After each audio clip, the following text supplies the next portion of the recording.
Tere kõigile, mina olen Andres ja te vaatate praegu Katoliku Usk. Kui tahaksite vaadata veel, jälgige mind Instagramis, TikTokis ja YouTube'is. Täna tahaksin jagada, mis on uusmissa ajalugu ja mis oli muudetud vanast missast uusmissasse. Alustame faktiga. Novus Ordo Missae või uusmissa avaldati 1970. aastal. On praegu kõige populaarsem kristlik liturgia maailmas ja umbes 98% katoliiklastest käivad uusmissa. See ritus järgib sarnast struktuuri enamiku lääne liturgiatega, nii katoliiklikke kui ka protestantlikke. Tavaliselt uusmissa on tähistatud preestri nägu inimestele rahvades keeles ja umbes kõik palved on kuuldavad. Raamatud pakuvad preestri laia valikuid, sealhulgas palju erinevaid palveid ja väga vähe piiranguid muusika osas.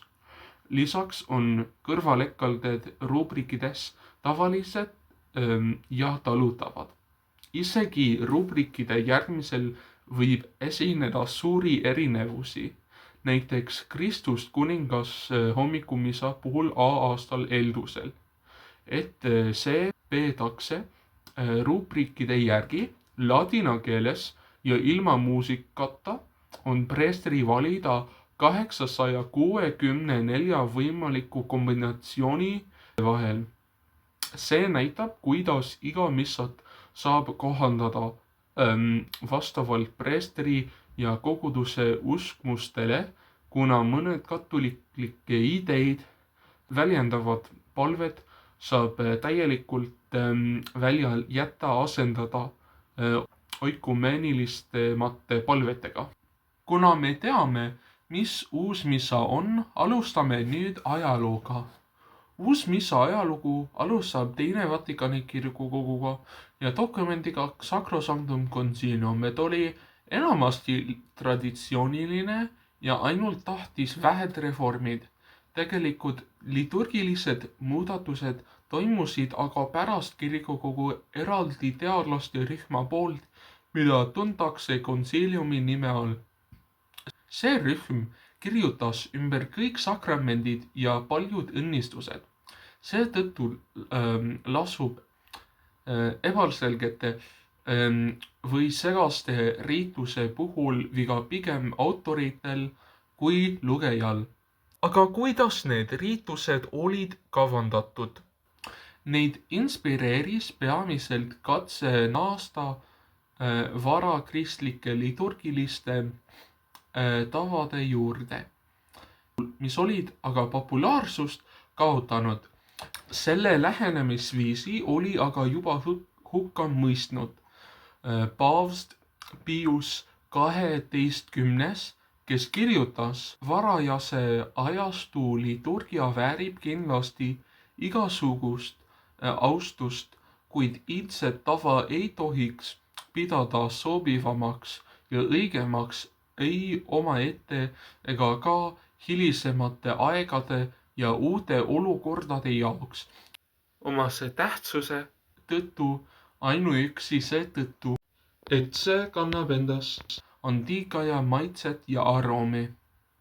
Pius XII mõistis hukka ka muudatused, mis oleksid toimunud pärast Vatikani kirikukogu 17 aastat enne selle lõppu. Igaüks kalduks sirgelteelt kõrvale, kui ta sooviks altari taastamist selle algupärasele lauakujulisele kujule. Kui ta tahaks musta värvi liturgiliste värvide hulgas kõrvaldada, kui ta keelaks pühade pildide ja kujude kasutamise kirikutes, kui ta käsiks ristilöömise selliselt kujundada, et jumaliku lunastaja kehal poleks mingeid jälgi tema jumaladest kannatustest. Konsiiliumi koosseisu kuulsid Annibale Pugnini ja 6 protestantlikku pastorit. A. Raymond George, Ronald Jasper, Massey Shepard, Frederick Kühnet, Eugene Brand ja Max Turian. Pugnini, kes oli selle grupi peasekretär ja peamees, ütles kord: me peame oma katoliku palvedest ja katoliku liturgiast eemalda kõik, mis võib olla meie lahku löönud vendade, see tähendab protestantide komistuskiviks. See näitab, et eesmärk ei olnud tingimata säilitada katoliku missa selgust ja tugevust, vaid muuta see mitte katoliiklastele vastuvõetavamaks. Selleks eemaldati palju otseselt katoliklikke elemente, näiteks selged viited ohvrile, reaalsele kohalolekule ja preestri ainulaadsele rollile missa läbiviimisel. Tegelikult ütleks üks protestantlikest vaatlejatest, Max Turian, üks liturgilise reformi viljadest võib olla see, et mitte katoliklikud kogukonnad saavad edaspidi pühitseda Issanda õhtusööma aega samade palvetega nagu katoliku kirik. See tõstatab olulise küsimuse. Kui protestandid ei usu missa ohvrisse, saavad nüüd kasutada samu liturgilisi palveid kui katoliklased, siis pidi midagi olema muutunud. Kui uus missa esitati 1967 aasta pikkusele piiskopide synoodile, kiitis selle olemasoleval kujul heaks vaid 71 180 piiskopist. Sellest hoolimata avaldati sama versioon, mis läks vastuollu Vatikani teine kirikukogul rõhutatud synoodi põhimõttega. Nüüd, kui me teame, mis on uus missa ja selle ajalugu, uurime mõningaid paljusid muudatusi vanast missast uude missasse. Esimene asi, mida uue missa puhul märgata, on see, et seda peetakse rahva poole, kelle Pius 12. hukka mõistis. Teine asi, midagi märgata, on see, et kasutatakse täiesti uusi palveid. Tegelikult on uues missas muutmata vaid 13% Vatikani teine eelsest missast. Aga vaatame nüüd missa tervislikkuse jaoks olulisi 3 osa. Ohverdus, pühitsemine ja preestri armulaud. Pigem meeles, et kõik see oli kavandatud kurjade kavastustega, mida me peaksime uue missa palvete uurimisel eeldama. Vanas missas öeldakse leiva ofritooriumi kohta järgmist.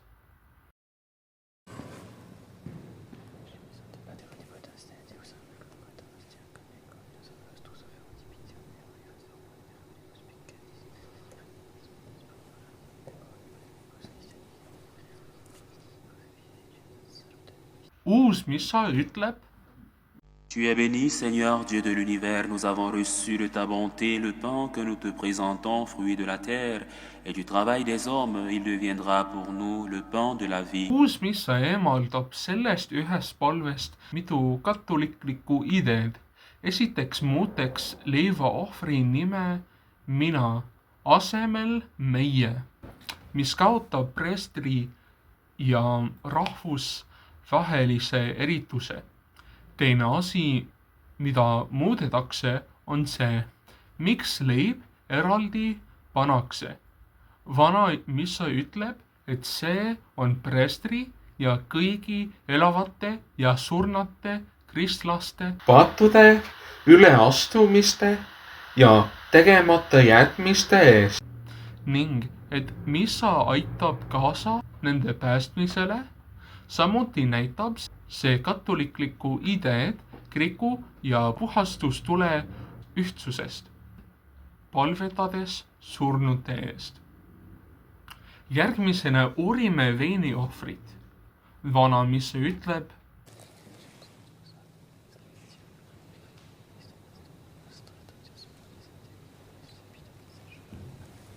Uusmissa ütleb: Tu es béni, Seigneur Dieu de l'univers, nous avons reçu de ta bonté le vin que nous te présentons, fruit de la vigne et du travail des hommes. Il deviendra pour nous le vin du royaume éternel. Need palved on tähelepanuväärsed selle poolest, et nad on inspireeritud juudi toidupalvedest. אתה אדוני אלוהינו מלך העולם המוציא לחם מן הארץ. אמן. אתה, אדוני, אלוהינו, מלך העולם, בורא, פרי הגפן. Amen. Nüüd, kui me teame erinevust ohverduspalve vahel, vaatame kanoonitit ehk pühitsemist. Kuna Eucharistia palve on ainus eesti keele versioon internetis, on number 2. Urin, mis kõigil 4 ühist. Näeme ka institutsiooni sõnad vana ja uus missas. Uus Rooma missaraamat paneb institutsiooni mõiste pealkirja institutsiooni narratiiv. Alla see eemaldab rõhuasetuse tõsiasjale, et missa on ohverdusakt. Leiva konsekratsiooni sõnu ei ole muudetud, aga mis oli muudetud, on veini konsekratsiooni sõnu. Vanas missas preester ütleb: Hic est enim calix sanguinis mei, Davi et eterni testamenti, mysterium vitei qui provomis et promulgis fundetur in remissionem peccatum. Uus missas preester ütleb: Võttis ta pärast õhtusöömaaega karika, tänas ja kiitis sind, ulatas karika oma jüngritele ja ütles: Võtke ja jooge sellest teie kõik, see on uue ja igavese lepingu karikas, minu veri, mis teie ja paljude ees valatakse, patute andeks andmiseks. Tehke seda minu mälestuseks. Siin märkame 2 suurt muudatust. Esiteks sõnade järjekorra muutmist ja sõnade usu müsteerium eemaldamist. See sõnade järjekorra muutus on ainult missa eestikeelses tõlkes, kuid on siiski problemaatiline, kuna katoliku kirik on kõigil sajanditel ja kõigis keeltes kasutanud sõnu "see on minu vere". See näitab, et missa eestikeelne tõlge murrab traditsiooni ja Issande Jeesuse Kristuse enda tahte. See muudatus ei muuda aga seda, kas pühitsemine toimub või mitte, vaid näitab, kuidas see missa on Issanda Jeesuse Kristuse tahte vastane. Teine muudatus, mida me näeme veini pühitsemises, on sõnade usu müsteerium eemaldamine, mis ei ole pühitsemise jaoks oluline, vaid on usu tunnistamine reaalses kohalolekus. Kuid see viidi läbi, kuna uus missa on tehtud protestantide meele järele. Võrdleme siin uut missat ja luterlikut jumalateenistust. Luterlik missa ütleb pärast veini pühitsemist järgmist. See on ususaladus. Issand, me kuulutame sinu surma ja tunnistame sinu ülestõusmist, kuni sa tuled oma kirkuses. Nüüd vaatame Novus Ordot. See on usu müsteerium.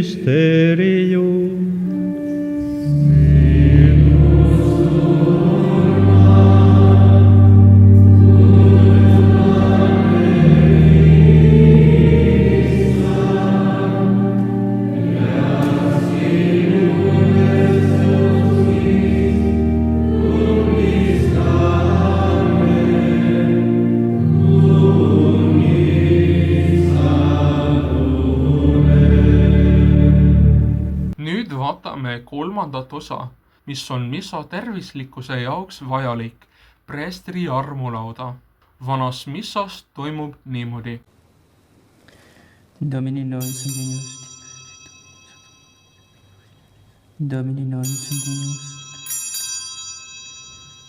Domini nobis Deus.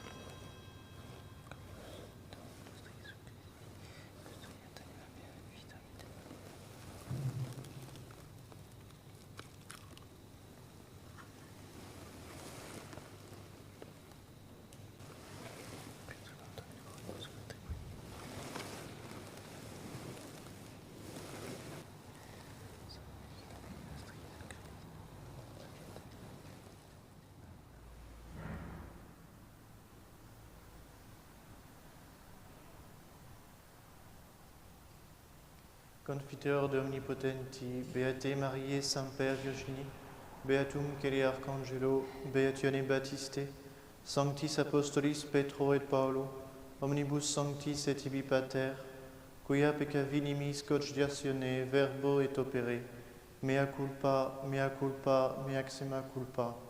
Ideo precor Beatam Mariam Semper Virginem, Beatum Celi Arcangelum, Beationem Baptistam, Sanctos Apostolos Petrum et Paulum, omnes sanctos et pater, orare pro mea Dominum Deum nostrum.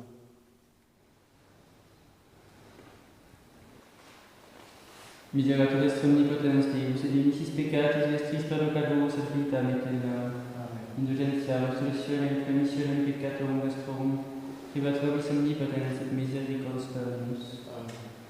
Et salus et executoris peccata meus. Domini nobis Deus ut in tre subtectum meum, sed tantum di verbo et sanabitur anima meum.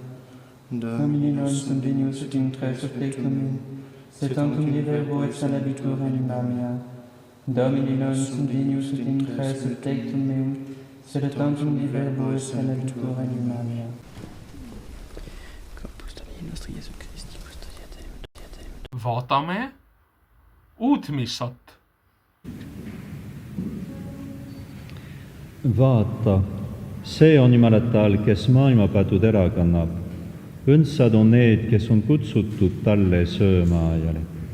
Issand, ma ei ole seda väärt, ja sa tuled mu juurde. Ütle vaid üksainus sõna, siis sa mind tervest.